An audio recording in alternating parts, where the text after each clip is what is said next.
30. Quando Raquel percebeu que não podia ter filhos, ficou com inveja da sua irmã Leia e disse ao marido: "Dê-me filhos, senão eu morro." Jacó ficou zangado com Raquel e disse: "Você está pensando que eu sou Deus? É ele quem não deixa você ter filhos." Então Raquel disse: "Aqui está a minha escrava Bila, tenha relações com ela. Quando ela tiver um filho, será como se fosse meu. Desse modo, eu serei mãe por meio dela." Assim, Raquel deu a Jacó a sua escrava Bila para ser sua concubina, e ele teve relações com ela. Bila ficou grávida e deu a Jacó um filho. Então Raquel disse: "Este menino vai se chamar Dan, porque Deus foi justo comigo." Então nós vimos aí, que Raquel, ela continuava estéril, e por conta disso ela ficou preocupada, porque ela via que Lia, ou Leia, tinha gerado filhos, e como ela não havia gerado filhos, então ela pegou a sua serva, justamente como também Sarai fez isso com Abraão, como nós já falamos nos capítulos anteriores. Isso era um costume que eles tinham, que quando a mulher era estéril e ela tinha uma serva, ela poderia então dar a serva ao esposo, e os filhos que ela ganhasse seriam como se fossem filhos da sua senhora. Então foi o que Raquel fez, deu sua serva Bila, e Jacó teve relações com ela. Então nasce desta relação o jovem chamado Dan, que significa justiça. Então, se você quiser marcar aí, Dan, que significa justiça, porque ela disse, então, porque Deus me ouviu e me fez justiça, Então, por isso o nome Dan. Ele ouviu a minha oração e me deu um filho. Bila ficou grávida outra vez e deu a Jacó outro filho. Aí Raquel disse: "O nome deste menino será Naftali, porque lutei muito contra minha irmã e venci." Quando Leia percebeu que não ia ter mais filhos, deu a sua escrava Zilpa a Jacó para ser sua concubina. Então nós vimos aqui, que Bila, ela fica grávida novamente e ela ganha outro menino, na qual Raquel dá o nome de Naftali, que significa lutar. E ela diz: "Porque eu lutei com minha irmã e venci." Nós vimos então aí que Leia começa a ver a estratégia de Raquel, e assim Jacó começa a se aproximar mais de Raquel. Ela, vendo que não engravidava mais, ela também dá ali a sua serva, a Jacó, para que se deite com ela. E vamos continuar a leitura e vamos ver aonde isso vai parar. E Zilpa deu a Jacó um filho. Então Leia disse: "Que sorte, este menino vai se chamar Gade." Depois Zilpa deu a Jacó outro filho. E Leia disse: "Como sou feliz! Agora as mulheres dirão que sou feliz." Por isso o menino se chamará Aser. Bom, então nós vimos que do relacionamento então de Zilpa com Jacó, a serva de Lia, nasce então Gade, que significa tropa ou exército, porque ela quis dizer que então agora ela teria um exército juntando com os outros 4 filhos. Então ela agora teria um exército, ela teria muitos descendentes. Então novamente Zilpa se deita com Jacó, e ali nasce mais uma criança, a qual ela dá o nome de Aser, Aser, que significa felicidade, porque ela disse, as mulheres agora poderiam chamá-la de feliz, porque ela tinha muitos filhos, ela era muito abençoada. Um dia, no tempo da colheita do trigo, Rúben foi ao campo. Ali achou umas mandrágoras e as levou para Leia, a sua mãe. Quando Raquel viu isso, disse a Leia: "Por favor, dê-me algumas das mandrágoras que o seu filho trouxe." Leia respondeu: "Será que você acha que tomar o meu marido de mim ainda é pouco? Agora vai querer tomar também as mandrágoras que o meu filho me deu?" Aí Raquel disse: "Vamos fazer uma troca. Você me dá as mandrágoras e eu deixo que você durma com Jacó esta noite."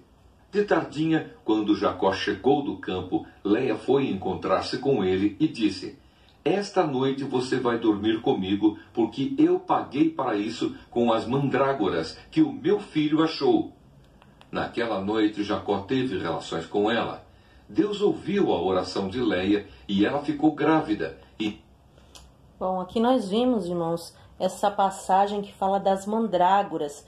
Por que Raquel fez aquilo? Porque Raquel, ela preferiu deixar de dormir com seu esposo, né, e ceder e de certa forma vender esse direito por conta dessas mandrágoras. Bom, nós precisamos entender o que elas pensavam na época. Mandrágoras, naquela época, no Oriente, elas eram usadas na fabricação de poções do amor.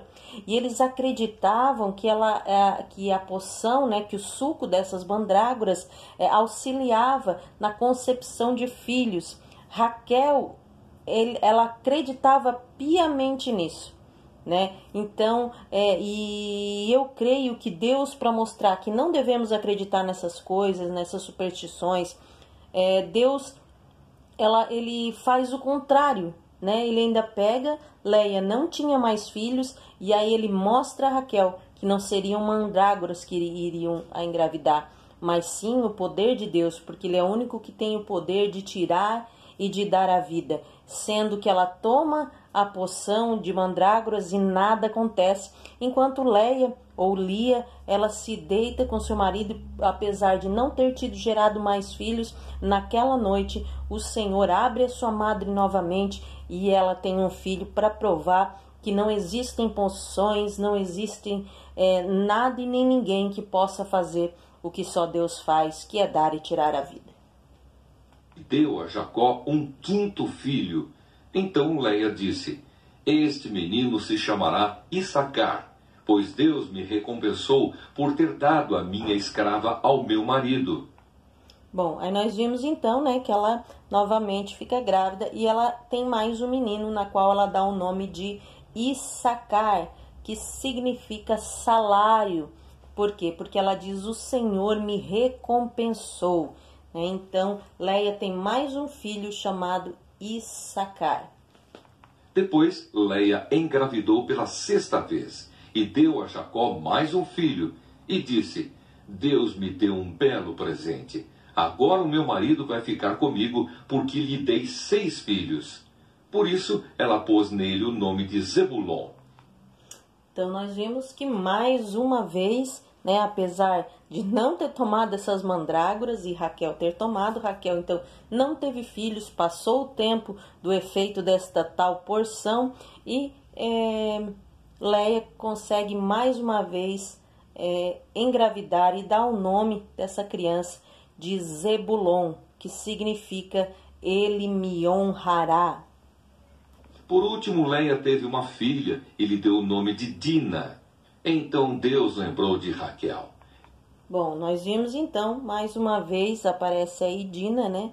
Que é a filha então de Jacó, a filha mulher, ou aqui eles falaram Dina, mas seria Diná, que significa vingada, né? Ela diz: porque eu fui vingada de todo o mal que me foi retirado. Então, nós já lemos aí um pedacinho, nós vemos que depois de muitos e muitos anos, Raquel com certeza ora a Deus, busca a Deus, e ela então, Deus abre a sua madre. Mas vamos continuar a leitura. Ele ouviu a sua oração e fez com que ela pudesse ter filhos. Ela engravidou e deu à luz um filho. Então disse: Deus não deixou que eu continuasse envergonhada por não ter filhos. Que o Senhor Deus me dê mais um filho. Então nós vimos que realmente ela orou, né? A Bíblia diz que ela orou a Deus e Deus abriu a sua madre, na qual ela dá então o nome de José, que significa retirado, porque ela disse: o Senhor retirou a minha vergonha. Então por isso o nome José, retirado, mas ela ainda pede mais um filho. Nós vamos ver se Deus concede esse pedido a ela, né? Por isso ela pôs nele o nome de José. Jacó e Labão fazem um trato. Depois do nascimento de José, Jacó disse a Labão: deixe-me voltar para minha terra. Dê-me os meus filhos e as minhas mulheres, que eu ganhei trabalhando para o Senhor, e eu irei embora. O Senhor sabe muito bem quanto eu o tenho servido. Labão respondeu: fique comigo, por favor, pois por meio de adivinhações fiquei sabendo que o Senhor Deus está me abençoando por causa de você. Diga quanto quer ganhar, que eu pagarei. Então Jacó disse: o Senhor sabe como tenho trabalhado e como tenho cuidado dos seus animais. Antes de eu chegar, o Senhor tinha pouco, mas depois tudo aumentou muito. E Deus tem abençoado o Senhor em todos os lugares por onde eu tenho andado. Mas agora preciso cuidar da minha própria família. Quanto você quer que eu lhe pague? Insistiu Labão. Jacó respondeu: não quero salário. Eu continuarei a cuidar das suas ovelhas se o Senhor concordar com a proposta que vou fazer. Hoje vou passar por todo o seu rebanho, a fim de separar para mim todos os carneirinhos pretos e todos os cabritos malhados e com manchas. É só isso que eu quero como salário. No futuro será fácil o Senhor saber se eu tenho sido honesto. Na hora de conferir o meu salário, se houver no meu rebanho carneirinhos que não sejam pretos e cabritos que não sejam malhados ou não tenham manchas, o Senhor saberá que fui eu que roubei. Labão concordou, dizendo: está bem, aceito a sua proposta. Mas naquele mesmo dia, Labão separou para si todos os cabritos que tinham listas ou manchas, todas as cabras malhadas e as manchadas, ou que tinham algum branco, e todos os carneirinhos pretos. Ele os entregou aos seus filhos para cuidarem deles e se afastou de Jacó a uma distância de 3 dias de viagem. E Jacó ficou cuidando dos outros animais de Labão. Então Jacó pegou galhos verdes de choupo, de amendoeira e de plátano e descascou-os, fazendo aparecer listas brancas. Ele pôs esses galhos na frente dos animais, nos bebedouros onde iam beber. Ele fez isso porque eles cruzavam quando iam beber. Bom, aqui nós vimos que Jacó ele termina o seu tempo de pagamento do voto que ele tinha feito, do dote, na verdade, em que ele devia a Labão, e ele pede o seu salário ao seu sogro. E ele faz ali uma proposta, sobre as ovelhas, sobre os animais, e eles separam as pretas e as brancas, e as malhadas, as listradas, e ali Deus dá uma estratégia a Jacó, porque Deus queria abençoar a Jacó e não a Labão. Então, como Labão agiu de má fé e ele começou a mudar o salário, Deus também dava estratégia a Jacó para que o nascimento das ovelhas fossem da maneira que o abençoassem. Vamos continuar e você vai entender melhor essa história. E como cruzavam diante dos galhos, as ovelhas davam crias listadas, com manchas e malhadas. Jacó separou as ovelhas dos bodes e fez com que olhassem na direção dos animais listados e dos animais pretos do rebanho de Labão. Assim Jacó foi formando o seu próprio rebanho, separando-o dos animais de Labão. Quando os animais fortes estavam cruzando, Jacó punha os galhos das árvores na frente deles nos bebedouros, e assim eles cruzavam perto dos galhos. Mas à frente dos animais fracos, Jacó não punha os galhos. Por isso, os animais fracos ficavam para Labão, e os mais fortes ficavam para Jacó. Desse modo, ele ficou muito rico e chegou a ter muitas ovelhas e cabras, escravos, escravas, camelos e jumentos. Então, nós encerramos esse capítulo, esse capítulo da Bíblia Sagrada, capítulo de número 30, e conto com você no próximo capítulo para a continuação desse curso Café Mais Bíblia. Que Deus abençoe a tua casa, a tua família, em nome de Jesus.